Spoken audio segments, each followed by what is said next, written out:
Hi students, welcome to our channel achieve excellence in commerce by Mansi Saveri. So आज हम illustration number 14 सीखने वाले हैं। सो टेक्स्ट बुक में पेज नंबर 232 ओपन कर लो। So let's start question number 14। Ajay, Alpa and Amay are the partners of the firm sharing profit and loss in the ratio of 50%, 30% and 20% respectively. The balance sheet of the firm as on 31st March 2017 was as under. So balance sheet दे दिया है, quickly हम adjustment टिक कर लेंगे और सम को start करेंगे. So Ajay retire on 1/4/2017 on the following terms. Number first, the claim of workman compensation is accepted at rupees 20,000. So जो claim है यहाँ पे वो वर्कमैन का 20,000 एक्सेप्ट हुआ है. सो वर्कमैन कंपेंसेशन रिजर्व पे आप लिख लोगे number 1. Next, the market value of investment is rupees 45,000. So investment पे लिख लो नंबर 2. और मैंने आपको सिखाया है कि अगर इन्वेस्टमेंट पे कभी भी एडजस्टमेंट हो तो आपको इन्वेस्टमेंट फ्लक्चुएशन फंड पे भी नंबर 2 लिख देना है. इन्वेस्टमेंट पे इफेक्ट होगा तो इन्वेस्टमेंट फ्लक्चुएशन फंड पे भी होगा, तो दोनों जगह पे आपको नंबर 2 लिख देना है. ठीक है. Next, bad debts on debtors rupees 2,000 is written off and the provision for doubtful debts is to be capped at 5%. मतलब डेप्टर्स पे लिख लो number 3. Next, fix asset to be appreciated by 20%. So fix asset यहाँ पे आपको दे दी है, goodwill के नीचे आपको दिया है अदर फिक्स एसेट्स. ठीक है. सो फिक्स एसेट पे आपको लिख देना है नंबर 4, मतलब अदर फिक्स एसेट पे लिख दो नंबर 4. क्लियर. चलो next, the book value of stock is over valued by 600 compared to its cost. The cost of stock is to be recorded. So stock पे एडजस्टमेंट है, number 5 लिख देना है आपको स्टॉक पे नंबर 5. ठीक है. Next, the goodwill the value of goodwill of the firm is 1 lakh. So ये न्यू गुडविल है, वो हम लास्ट में देख लेंगे. उसके बाद Ajay is to be paid 10,000 in cash. जो अजय रिटायर हो रहा है उसको हमें 10,000 पे करना है, वो भी हम लास्ट में देख लेंगे. And last, the new profit and loss sharing ratio of Alpa and Amay is 1:4. Prepare revaluation account, capital account and capital accounts of partners and the balance sheet after the retirement of Ajay. तो आपको यहाँ पे क्या बनाना है, revaluation account, capital account and balance sheet बनाना है. ठीक है. सो एडजस्टमेंट नंबर 6, 7 एंड 8 जो है वो हम लास्ट में कैलकुलेट करेंगे एट द टाइम ऑफ जब हम गुडविल कैलकुलेट करेंगे तब. ठीक है. तो अभी उसका कुछ भी यहाँ पे टिक मार्क नहीं होगा. तो सम को स्टार्ट करने से पहले मैंने आपको सिखाया है कि हम स्टार कर देंगे जो भी हमारी एक्यूमुलेटेड रिजर्व है, एक्यूमुलेटेड प्रॉफिट है, उस पर हमको स्टार कर देना है. इससे थोड़ा सम ईजी हो जाएगा. तो लायबिलिटीज साइड चेक कर लो जो पार्टनर ले सकते हैं. ठीक है. सो यहाँ पे इन्वेस्टमेंट फ्लक्चुएशन फंड, उस पर एडजस्टमेंट है. अगर पैसा बचेगा तो पार्टनर को मिल जाएगा. अगर पैसा बचेगा इन्वेस्टमेंट फ्लक्चुएशन फंड का तो वो पैसा पार्टनर को मिल जाएगा. तो आप उस पर स्टार कर दो इन्वेस्टमेंट फ्लक्चुएशन फंड. उसके बाद वर्कमैन कंपेंसेशन रिजर्व पे भी स्टार करना है. अगर एडजस्टमेंट कैलकुलेट करने के बाद पैसा बचेगा तो वो पार्टनर को मिल जाएगा. उसके बाद क्रेडिटर्स नहीं ले सकते हैं, प्रोविडेंट फंड भी नहीं ले सकते. एसेट साइड गुडविल पे स्टार कर देंगे. ये ओल्ड गुडविल है, ओल्ड पार्टनर को ओल्ड रेशियो में शेयर करना है, स्टार कर दो, क्विकली हो जाएगा सम. और लास्ट में देखना है, मैंने आपको सिखाया लास्ट में देखना है आपको cash and profit and loss account. दोनों चीजें लास्ट की मैंने देखी है. सो डिफर रेवेन्यू एक्सपेंस कोई नहीं है, P&L का लॉस है तो P&L पे स्टार करना है, क्योंकि accumulated profit, accumulated reserves and जो लॉस हुआ होता है वो भी पार्टनर का ही होता है. ओल्ड पार्टनर ओल्ड रेशियो में ले लेंगे, ये मैंने एक्सप्लेन कर दिया है. सो यहाँ पे स्टार कर दिया हमने investment fluctuation fund, workman compensation reserve, goodwill and profit and loss account. ठीक है. ये जो सारी चीजें स्टार की है वो ओल्ड पार्टनर ले लेंगे ओल्ड रेशियो में. ठीक है. अगर पैसा बचेगा तो एडजस्टमेंट कैलकुलेट करने के बाद. चलो सो अभी हम क्विकली टेबल बना लेंगे एंड स्टार्ट करेंगे इलस्ट्रेशन नंबर 14.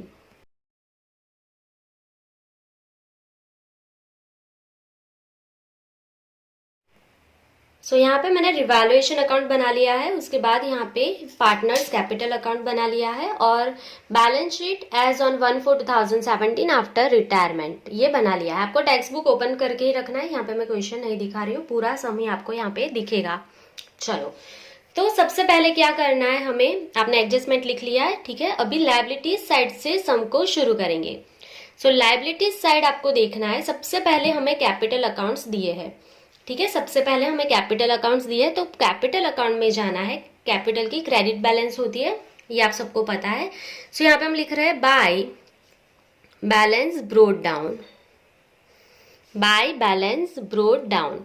सो यहाँ पे अमाउंट जो है वो दे दी है हमें 60,000, अजय में लिखना है 60,000, अल्पा के लिए हमें दी है 50,000 और अमय के लिए हमें दिया है 80,000। सो हम यहाँ पे बैलेंस लिख रहे हैं, ये हो गया। आप टिक कर लो, कैपिटल अकाउंट कंप्लीट हो गया, उस पर कोई भी एडजस्टमेंट नहीं है, ओपनिंग बैलेंस पे नहीं होता है एडजस्टमेंट।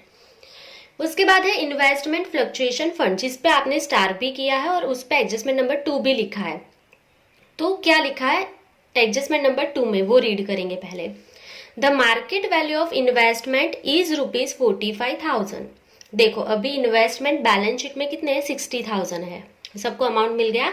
इन्वेस्टमेंट जो है बैलेंस शीट में वो 60,000 है, उसकी वैल्यू डिक्रीज होके 45,000 हो गई।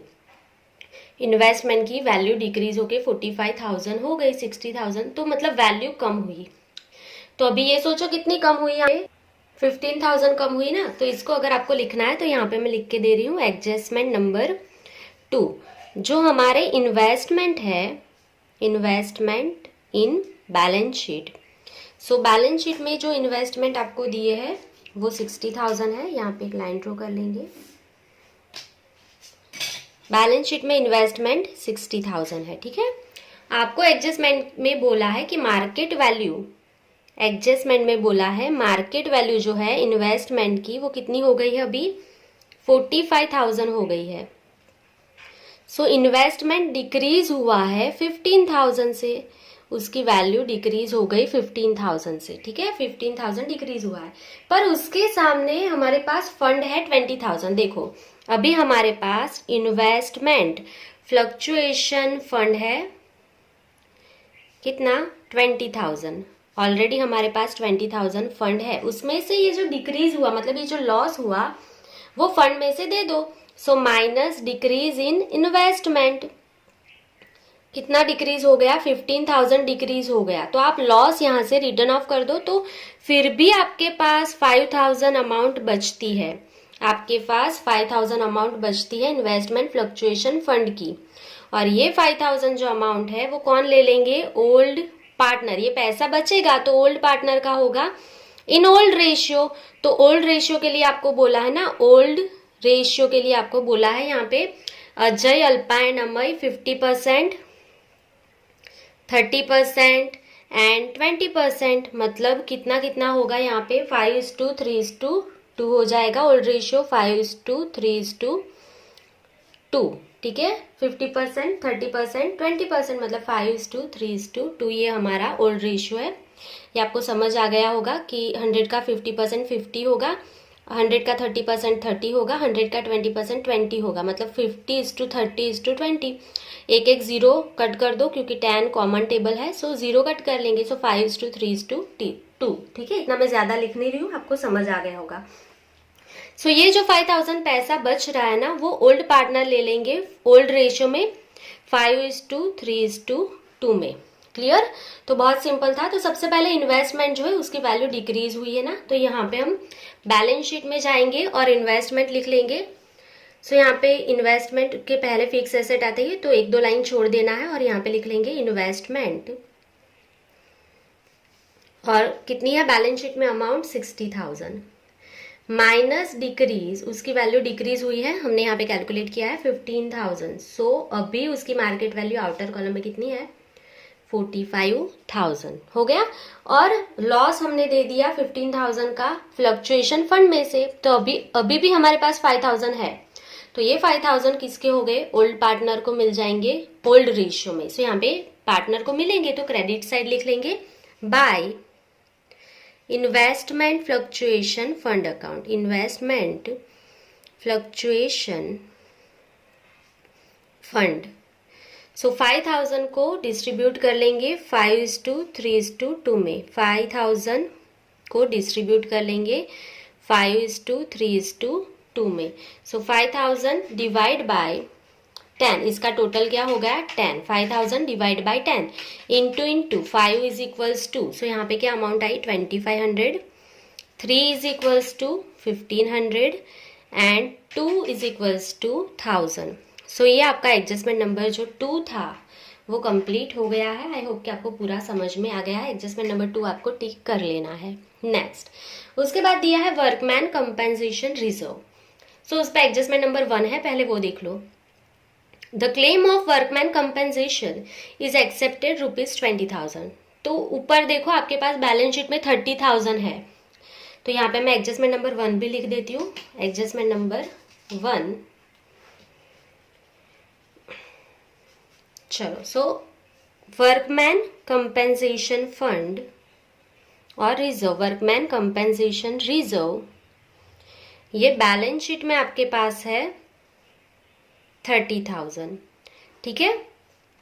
क्लेम जो है आपने एक्सेप्ट किया 20,000 का, ये बहुत सिंपल है, वर्किंग नोट्स में नहीं भी लिखोगे तो भी चलेगा। 30,000 आपके पास है, 20,000 क्लेम पे करना है आपको, तो अभी भी आपके पास कितने बचेंगे 10,000 रुपीज बचेंगे। वो 10,000 कौन ले लेंगे, ओल्ड पार्टनर ले लेंगे, और कौन से रेशियो में, ओल्ड रेशियो में 5:3:2। ये हमने विदाउट वर्किंग नोट्स भी किया है, आपको आता है, हम डायरेक्टली भी इसको कर सकते हैं। तो चलो, तो क्लेम जो एक्सेप्ट हुआ वो हमारी लायबिलिटी है, तो यहाँ पे हमें सबसे पहले कैपिटल अकाउंट्स के लिए जगह छोड़ देनी है, कैपिटल। ठीक है। और यहाँ पे पार्टनर कौन कौन है, अजय, अल्पा एंड अमय। उसमें से अजय रिटायर हो रहा है तो कौन बचेगा, अल्पा एंड अमय। ठीक है। उसके बाद लोन अगर होगी तो उसके लिए 1-2 लाइन छोड़ देंगे, अगर लोन होगी तो वो बाद में देख लेंगे, हमने एडजस्टमेंट नहीं अभी किया है इसके लिए, तो यहाँ पे जगह छोड़ देंगे। उसके बाद लिख लेंगे वर्कमैन कंपेंसेशन रिजर्व, ब्रैकेट में लिख देना, नहीं समझ में आता है तो। क्लेम का अमाउंट लायबिलिटी होता है, जो हमें पे करना है वो। सो हमें कितना क्लेम पे करना है 20,000, जो अभी तक नहीं पे किया है पर पे करना है, एक्सेप्ट हो गया है 20,000 का। ठीक है। और यहाँ पे जो 10,000 आपके पास अभी भी बचे हैं वो हम डिस्ट्रीब्यूट कर देंगे पार्टनर को। ये पैसा स्टार किया है ना आपने, जो स्टार किया है वो पार्टनर को मिलेगा ओल्ड रेशियो में। सो यहीं पे लिखना है by workman compensation reserve account, और आपको यहाँ पे 10,000 को डिस्ट्रीब्यूट कर देना है 5:3:2 में। So 10,000 divide by 10 into 5 is equals to 3 is equals to 2 is equals to करोगे तो आपको अमाउंट पता है क्या आएगी, 5,000, 3,000 एंड 2,000।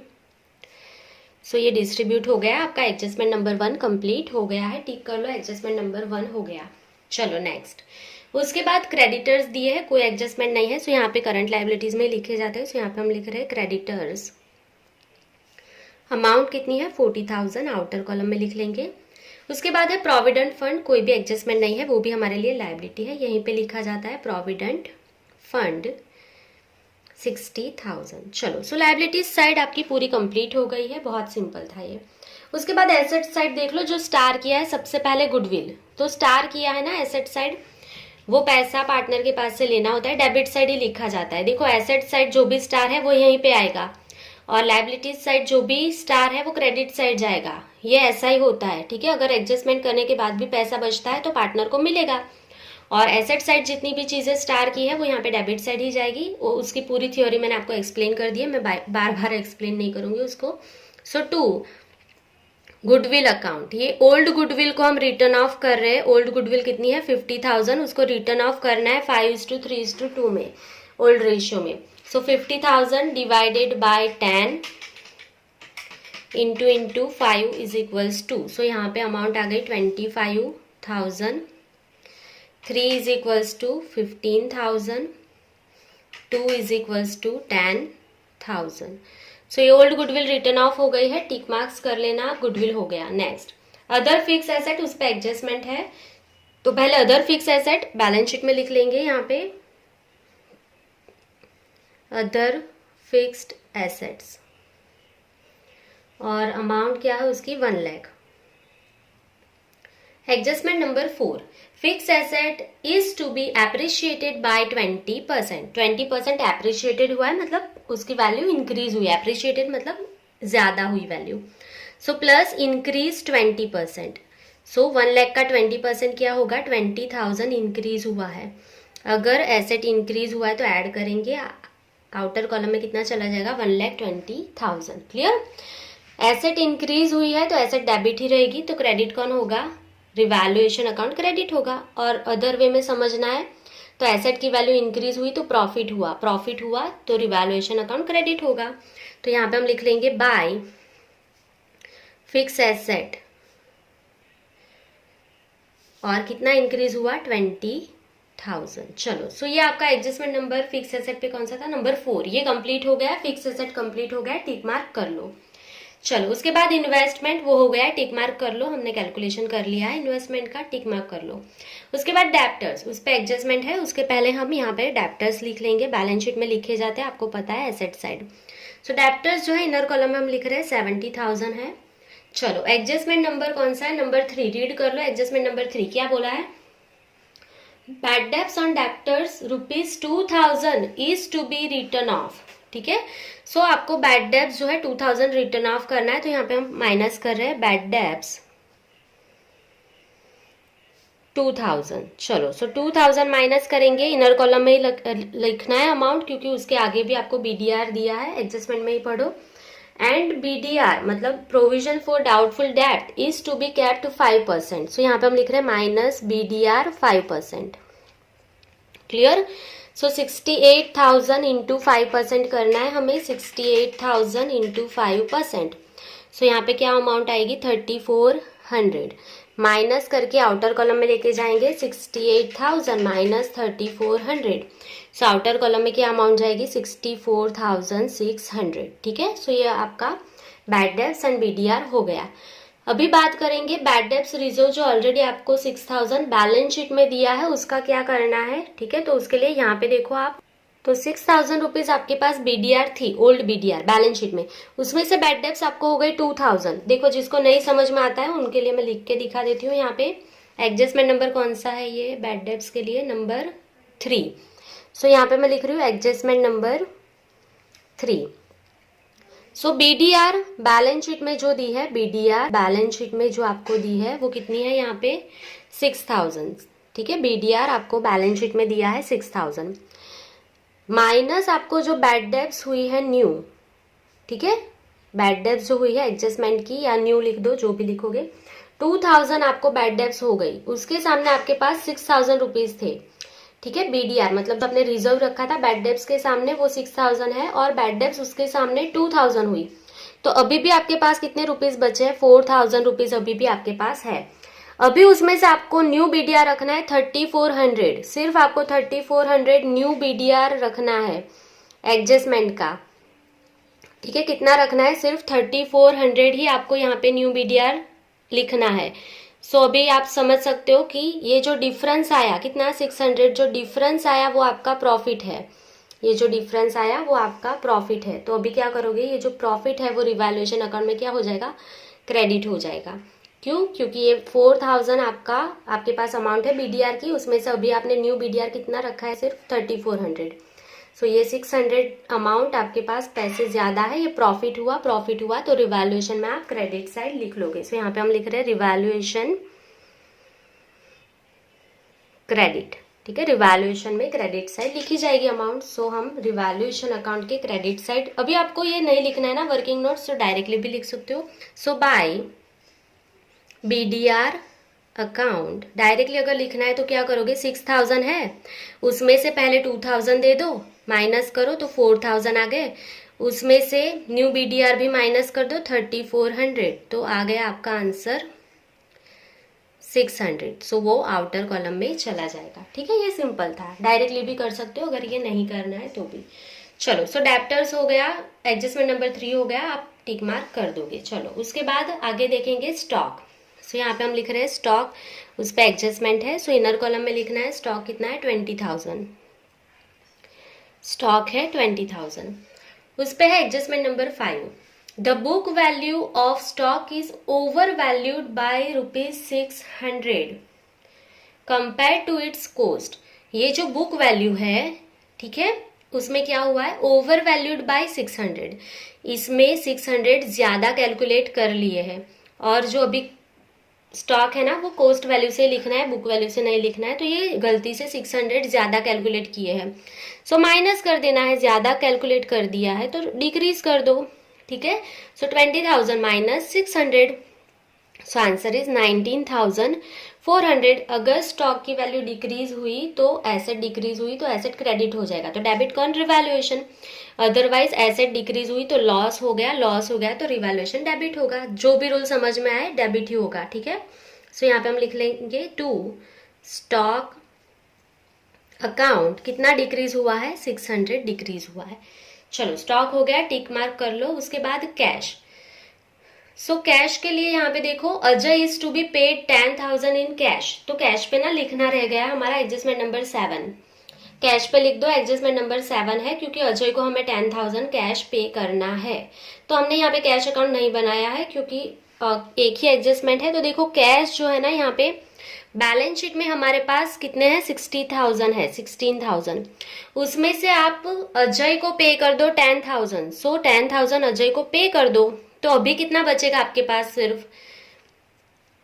सिर्फ आपके पास यहाँ पे 6,000 बचेगा कैश में। ये अकाउंट नहीं बनाया, हम डायरेक्टली एंट्री कर रहे हैं। कैश 16,000 है, उसमें से हमें अजय को पे करना है 10,000, तो 6,000 बचेंगे हमारे पास, और अजय को पे करेंगे, ठीक है। अजय को पे करेंगे तो जर्नल क्या होगी, देखो जर्नल भी सिखाई थी मैंने कि अगर आप जो पार्टनर जा रहा है उसको कैश पे करोगे तो कैश क्रेडिट होगा, तो डेबिट कौन होगा, पार्टनर।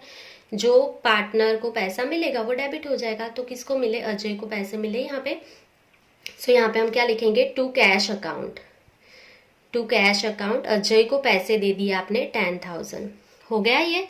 और जिसको नहीं समझ में आता है उसके लिए यहाँ पे मैं जर्नल लिख देती हूँ। एडजस्टमेंट नंबर 7 के लिए, एडजस्टमेंट नंबर 7, अजय को कैश पे करोगे तो Ajay capital account debit, Ajay capital account debit 10,000 to cash account, हमने कैश पे किया 10,000। सो इसका सिर्फ पोस्टिंग डायरेक्टली किया, कैश अकाउंट क्रेडिट हुआ मतलब ये माइनस कर दिया हमने, और अजय के कैपिटल अकाउंट में डेबिट साइड क्या लिखा, ऑपोजिट कौन है, cash 10,000। So that's it. Adjustment number 7 भी हो गया, टिक कर लेना, एंड कैश भी हो गया, टिक कर लेना, और कैश पे नंबर 7 लिख लेना, एडजस्टमेंट नंबर 7 कैश पर था। चलो नेक्स्ट। उसके बाद आपको दिया है प्रॉफिट एंड लॉस अकाउंट, उस पर स्टार किया है, आपको पता है कि ये लॉस है, ये लॉस पार्टनर का ही होगा, तो यहाँ पे डेबिट साइड ही लिखा जाएगा। तो यहाँ पे हम लिख रहे हैं to profit and loss account, और उसकी जो अमाउंट है 30,000, आपको पता है आपको ओल्ड रेशियो में ही शेयर करना है, 5:3:2 में। यहाँ पे हर जगह पे मैं लिख रही हूँ 5:3:2 ताकि आपको मिस्टेक ना हो। चलो, सो 30,000 को डिस्ट्रीब्यूट कर देंगे। So 30,000 divide by 10 into 5 is equals to 15,000, 3 is equals to 9,000 and 2 is equals to 6,000। चलो ये हो गया, तो आपको टिक कर लेना है, प्रॉफिट एंड लॉस अकाउंट हो गया। सो अभी आपका एडजस्टमेंट नंबर 1 हो गया, 2 हो गया, 3 हो गया, 4 भी हो गया, उसके बाद नंबर 5 भी कंप्लीट हो गया, 7 भी हो गया। अभी सिर्फ आपका एडजस्टमेंट नंबर 6 जो है वो बाकी है। तो एडजस्टमेंट नंबर 6 में हमें गुडविल के लिए बोला है कि the value of goodwill of the firm is ₹1 lakh, ठीक है। सो गुडविल के लिए जब भी हमें एडजस्टमेंट कैलकुलेट करना होगा तब हमें गेन रेशियो चाहिए। सो यहाँ पे हम लिख रहे हैं एडजस्टमेंट नंबर 6, एडजस्टमेंट नंबर 6। सबसे पहले हमें गेन रेशियो चाहिए, तो गेन रेशियो उसका फॉर्मूला आपको पता है, new share minus old share, new share minus old share. तो कौन रिटायर हो रहा है, अजय रिटायर हो रहा है, तो सबसे पहले अल्पा का गेन फाइंड कर लेंगे। So Alpa's gain is equals to, new share आपको एडजस्टमेंट नंबर 8 में दे दिया है 1:4, ठीक है। न्यू रेशियो जो है वो दे दिया है 1:4। सो यहाँ पे मैं लिख रही हूँ न्यू रेशियो 1:4, टोटल क्या होगा 5। चलो, सो अल्पा का न्यू शेयर कितना होगा 1/5 माइनस ओल्ड शेयर। देखो ये कौन है अजय, ये अजय है, ये अल्पा एंड ये अमय। सो अजय तो रिटायर हो गया, सो अल्पा का ओल्ड शेयर कितना हुआ ध्यान में रखना, यहाँ पे 3/10 होगा। ये अल्पा है 3/10। चलो सो यहाँ पे 5 के डिवाइड में 10 लाना है, सो यहाँ पे 2 से एलसीएम ले लेंगे, 5 इंटू 2 कर देंगे, 5 2 ज़ा 10 हो जाएगा डिवाइड में। सो 2 1 ज़ा 2, 2 minus 3 whole divide by 10। So answer क्या आ गया 1 माइनस 1/10। 2 माइनस 3 -1, -1 आएगा तो यहाँ पे इसने सेक्रीफाइस किया है, अल्पा ने क्या किया है सेक्रीफाइस किया है, समझ गए। चलो उसके बाद जो है अमय, अमय's गेन इज इक्वल्स टू, यहाँ पे देखना है उसका जो है न्यू शेयर कितना है 4/5 माइनस यहाँ पे हमने लिखा है अमय जो है उसका कितना है 2/10, अमय लास्ट में 2/10। अगेन 2 से एलसीएम लेंगे, 4 2 ज़ा 8 minus 2 whole divide by 10। So answer क्या आ जाएगा आपका यहाँ पे 6/10। सो अमय को गेन हुआ है, अमय को गेन हुआ है और अल्पा ने यहाँ पे क्या किया है सेक्रीफाइस किया है, समझ गए सब लोग। सो अभी सिर्फ क्या करना है आपको कैलकुलेशन ऑफ गुडविल करना है, तो उसके लिए यहाँ पे समझना है आपको कि आपकी जो गुडविल है वो 1 लाख रुपीज है, ठीक है, आपकी जो गुडविल है वो 1 लाख रुपीज है, उसमें से कौन रिटायर हो रहा है अजय, ठीक है। तो हम पहले अजय का शेयर गुडविल में फाइंड करने वाले हैं। सो यहाँ पे देखो अभी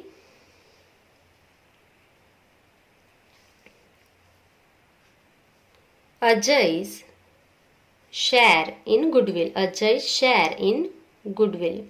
सो 1 लाख रुपीज है, उसमें से अजय का शेयर कितना होगा, यहाँ पे अजय जो है वो फर्स्ट है, उसका 5/10 शेयर है।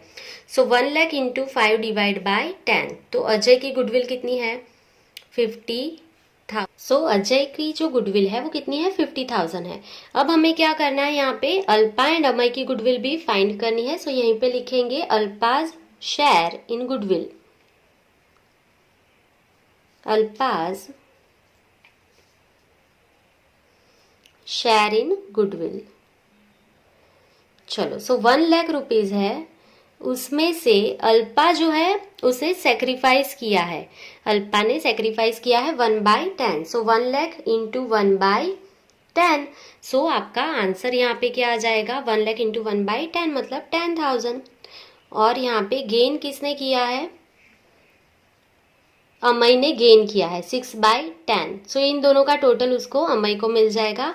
तो ये भी बहुत सिंपल है, यहाँ पे लास्ट में लिख देंगे अमय's शेयर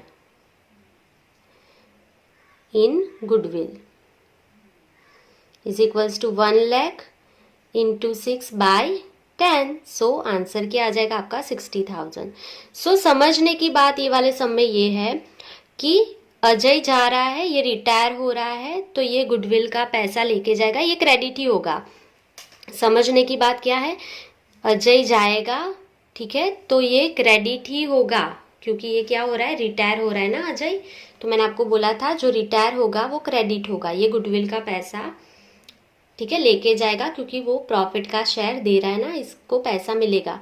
अल्पा भी सेक्रीफाइस कर रही है, जो पार्टनर सेक्रीफाइस करेंगे उसको गुडविल का पैसा मिलेगा।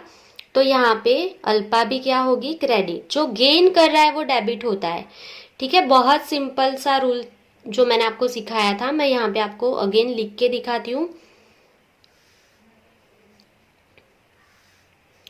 ये इसका रूल यहाँ पे मैं लिख के दिखा रही हूँ आपको कि जो पार्टनर रिटायर होगा, ठीक है, गुडविल के टाइम पे वो क्रेडिट होगा, जो पार्टनर सेक्रीफाइस करेगा वो भी क्रेडिट होगा, जो पार्टनर गेन करेगा रिटायरमेंट में गुडविल के टाइम पे वो डेबिट होगा, ठीक है। ये बहुत सी सिंपल सी चीज़ है, आई होप कि आपको समझ में आ गया है। सो यहाँ पे भी ये दोनों क्रेडिट एंड ये डेबिट, ये ऑलरेडी मैं आपको सिखा चुकी हूँ। तो अभी सिर्फ इसकी जर्नल क्या होगी वो लिख देंगे। सो अमय क्या होगा डेबिट होगा यहाँ पे। सो यहाँ पे लिख रहे हैं Amay's account debit, Amay's capital account debit 60,000 to कौन है Ajay to Ajay's capital account, to Ajay's capital account. आपको ये साथ में लिखना है, जगह नहीं है इसके लिए मैं यहाँ पे लिख रही हूँ। To Ajay's capital account, Ajay कितना लेके जाएगा amount 50,000। And to Alpa's capital account, Alpa जो है वो कितना लेके जाएगी 10,000। ठीक है, ये गुडविल की हमारी जर्नल थी, ये आपने लिख लिया। आप इसका स्क्रीनशॉट ले ले और इतना लिख लो। ठीक है, स्क्रीनशॉट ले लो। आपको यहाँ पे एडजस्टमेंट नंबर 6 जो है वो यहाँ तक कैलकुलेट करना है, उसके बाद आपको ये जर्नल लिखना है, लास्ट में नोट लिख लेना। चलो इसका स्क्रीनशॉट ले लो आप। चलो सो आई थिंक आपने स्क्रीनशॉट ले लिया है। सो अभी हम डायरेक्टली उसकी पोस्टिंग करेंगे। तो अभी हमने लिखा है अमय कैपिटल अकाउंट डेबिट। सो अमय के कैपिटल अकाउंट में डेबिट साइड जाएंगे और ऑपोजिट कौन है यहाँ पे, अजय एंड अल्पा। सो यहाँ पे हम क्या लिखेंगे, टू ऑपोजिट जो है वो लिखा जाता है to Ajay's capital account, Ajay's capital account and to Alpa's capital account. देखो आप जर्नल नहीं भी लिखोगे तो भी आपको समझ में आ जाएगा, अगर आपने इतना कैलकुलेशन भी किया है ना तो भी समझ में आ जाएगा। देखो अमय जो है ना उसको क्या हो रहा है, गेन हो रहा है, तो वो पैसा देगा, उसको प्रॉफिट में शेयर का गेन हो रहा है तो वो गुडविल का पैसा दे रहा है। अजय को कितना देगा, यहाँ पे 50,000 दे रहा है। कौन दे रहा है, अमय दे रहा है। तो अमय के अकाउंट में आपको लिखना है वो अजय को कितना देगा, 50,000 देगा, और अल्पा को कितना दे रहा है, वो 10,000 दे रहा है गुडविल का पैसा। तो अमय ने दे दिए इन दोनों को पैसे, उसको प्रॉफिट रिसीव हुआ, उसके बदले में अमय ने दोनों को पैसे दे दिए, और ये पैसे अल्पा एंड अजय को मिलेंगे, अजय एंड अल्पा को मिलेंगे। और ऑपोजिट कौन है यहाँ पे, अमय। सो आप यहाँ पे क्या लिखेंगे, बाय अमय's कैपिटल अकाउंट, अमय ने अजय को कितना पैसा दिया, 50,000 एंड अल्पा को कितना दिया, 10,000। विदाउट जर्नल भी लिख सकते हो, पर जर्नल लिख के करो तो पोस्टिंग वेरीफाई भी हो जाएगी। चलो सो ये आपने गुडविल की एंट्री कर ली। आई होप कि आपको पूरा समझ में यहाँ तक आ गया है, आपको कोई भी डाउट नहीं है। सो यहाँ पे आपका एडजस्टमेंट नंबर 6, 7 एंड 8 जो है वो कंप्लीट हो गया है। अभी कोई भी जर्नल बाकी नहीं है, कोई भी एडजस्टमेंट बाकी नहीं है। सो सिंपली अभी हम इसको क्लोज कर देंगे। सो रिवैल्यूएशन अकाउंट से टोटल कर लेंगे 20,000 प्लस 600, आंसर इज 20,600। सो यहाँ पे भी हम लिख रहे हैं 20,600, उसमें से 600 माइनस कर लो, सो आंसर क्या आएगा 20,000। ये जो है वो क्रेडिट साइड जाएगा, मतलब ये प्रॉफिट है। क्रेडिट साइड किसकी होती है, प्रॉफिट की होती है। सो यहाँ पे हम लिख लेंगे कहाँ पे जाएगा, to partners capital account, to partners capital account, bracket में लिख लेना प्रॉफिट है ये, और ये प्रॉफिट तीनों पार्टनर को डिस्ट्रीब्यूट होगा 5:3:2 में। कौन कौन है पार्टनर, अजय, अल्पा एंड अमय। चलो तो ये जो है 20,000 उसको हम डिस्ट्रीब्यूट कर रहे हैं। So 20,000 divide by 10 into 5 is equals to 10,000। उसके बाद 3 is equals to 6,000 and 2 is equals to 4,000। So ये डिस्ट्रीब्यूट हो गया, इसको ऑपोजिट साइड लेके आएंगे। यहाँ पे हम लिख लेंगे बाय, कहाँ से लाए, रिवैल्यूएशन से। सो यहाँ पे क्या लिखेंगे, बाय रिवैल्यूएशन अकाउंट, और ये प्रॉफिट लिख लेंगे 10,000, 6,000 एंड 4,000। ये कैपिटल अकाउंट है तो ऑब्वियसली क्रेडिट साइड का टोटल ज्यादा होगा, तो सबसे पहले जो रिटायर होगा उसको क्लोज करेंगे। देखो बहुत अच्छे से समझना, जो रिटायर हो रहा है ना उसको क्लोज करना है। सो यहाँ पे कौन रिटायर हो रहा है, अजय। सो अजय को पहले क्लोज करना है। अजय की क्रेडिट साइड का टोटल कर लेंगे सबसे पहले। सो क्रेडिट साइड का उसका टोटल आ गया है 1,27,500। सो यहाँ पे हम लिख रहे हैं 1,27,500। अभी अजय का डेबिट साइड का जो भी टोटल है वो माइनस कर लेंगे यहाँ से। सो आंसर आया यहाँ पे 77,500। बहुत अच्छे से समझो, पहले जो रिटायर होगा उसको क्लोज करना है। तो यहाँ पे मैंने लिख लिया अजय का जो बैलेंस आया है 77,500। अभी यहाँ पे मैं ऐसा नहीं लिख सकती टू बैलेंस कैरी फॉरवर्ड, ये बैलेंस आगे नहीं जाएगा, अजय रिटायर हो जा रहा है। सो ये जो यहाँ पे अमाउंट आई है वो हम उसकी लोन में ट्रांसफर कर देंगे, ये उसकी लोन है अभी।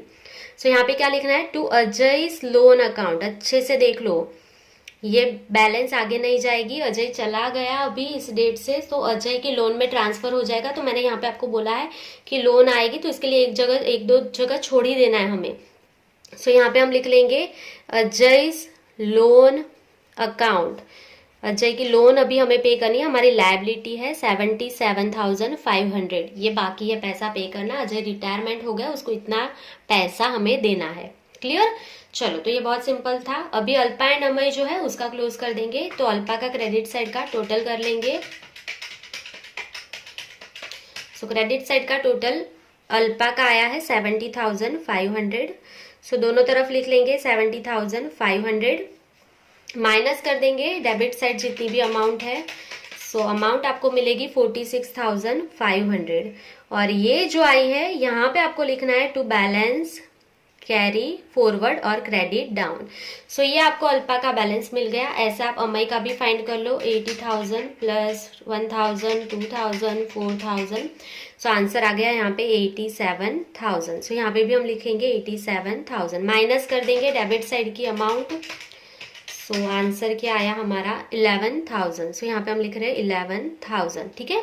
सो ये दोनों की आपको बैलेंस मिल गई। सो ये हम आपको पता ही है, कैपिटल में यहाँ पे लिखते हैं। और ये मैं पूरा जो क्लोज कर रहे हैं वो रेड पेन से आपको दिखा रही हूँ ताकि आपको अच्छे से दिखे कि ये जर्नल अकाउंट क्लोज करते टाइम आपको ये चीजें लर्न रखनी है।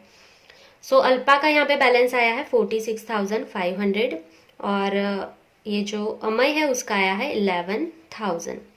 दोनों का टोटल करके आउटर कॉलम में लिख लेंगे 46,500 प्लस 11,000, आंसर इज 57,500। अभी हम टोटल कर लेंगे लायबिलिटीज साइड का।